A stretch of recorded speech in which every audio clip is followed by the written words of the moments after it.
Bienvenue sur Sophia Science, la chaîne YouTube qui répond à toutes vos questions sur le monde de la science, notamment la science, les mystères, les extraterrestres. Le contenu de la vidéo d'aujourd'hui est L'arme acoustique, la technologie qui inquiète les scientifiques. Depuis des décennies, l'idée de l'arme acoustique fascine les laboratoires militaires. Officiellement, on la classe parmi les armes non létales. Pourtant, à mesure que les projets avancent, beaucoup s'interrogent. Est-il vraiment possible de neutraliser des foules entières uniquement avec du son? Et si oui, où se situe la limite entre neutraliser et blesser? Pour comprendre cette idée, il faut remonter loin en arrière. Dès avant la Seconde Guerre mondiale, plusieurs nations étudiaient déjà le son à des fins militaires. Mais il ne s'agissait pas d'attaquer l'ennemi. Les équipements étaient alors purement passifs.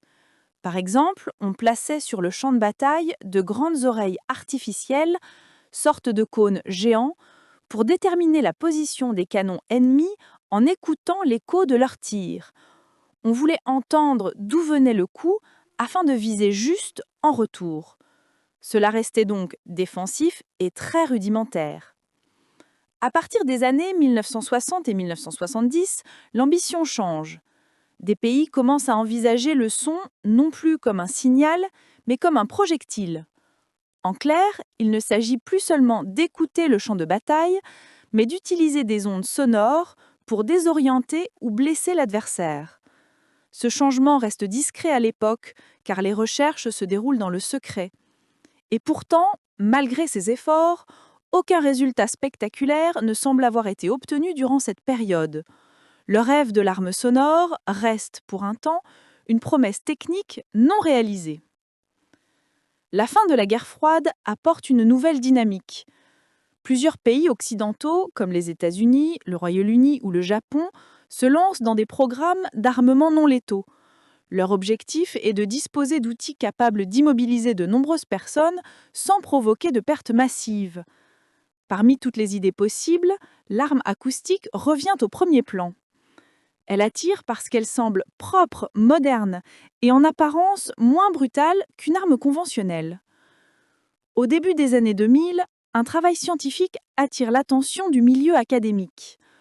Le docteur Jürgen Altmann, de l'université de Bochum, publie une analyse approfondie dans la revue Science and Global Security. Son étude décortique les principes physiques des armes acoustiques. Il détaille comment le son se propage dans l'air, comment notre organisme réagit aux fortes intensités sonores et quelles sont les limites réelles de ce type d'armement. Ce travail scientifique est important car il apporte un regard critique loin des fantasmes sur les capacités et les dangers du son utilisé comme arme. Les projets occidentaux. Aux États-Unis, le centre Ardec, dans le New Jersey, mène plusieurs recherches sur les armes non létales. Parmi elles, on trouve l'idée de munitions sonores tirées depuis de grandes antennes. L'idée est simple à comprendre si l'on imagine une onde sonore concentrée comme un jet d'eau sous pression. On ne tire plus une balle classique, mais une onde très intense dirigée dans une direction précise. On espère ainsi disperser des foules ou empêcher l'accès à une zone sensible. Dans l'esprit des inventeurs de ce concept, la barrière serait comparable à une clôture électrique, mais faite d'ondes sonores, et donc invisible. Le Royaume-Uni mène également des recherches. On rapporte que des dispositifs britanniques seraient capables d'émettre des infrasons, c'est-à-dire des fréquences si basses que l'oreille humaine ne les entend presque pas. L'oreille ne les perçoit pas, mais le corps, lui, le ressent. Ces vibrations profondes peuvent provoquer une gêne, des palpitations, des troubles digestifs. Certains témoignages évoquent même une utilisation lors des opérations en Irlande du Nord. La logique serait d'utiliser le son comme une force invisible, sans fumée ni balle, mais avec des conséquences physiques réelles. Le son, qui semble si inoffensif au quotidien, peut devenir, lorsqu'il est manipulé et amplifié, une force brutale, capable de déstabiliser, de blesser et peut-être même de tuer. Laissez vos questions dans les commentaires ci-dessous et Sophia Science fera de son mieux pour y répondre. Merci d'avoir regardé et à la prochaine!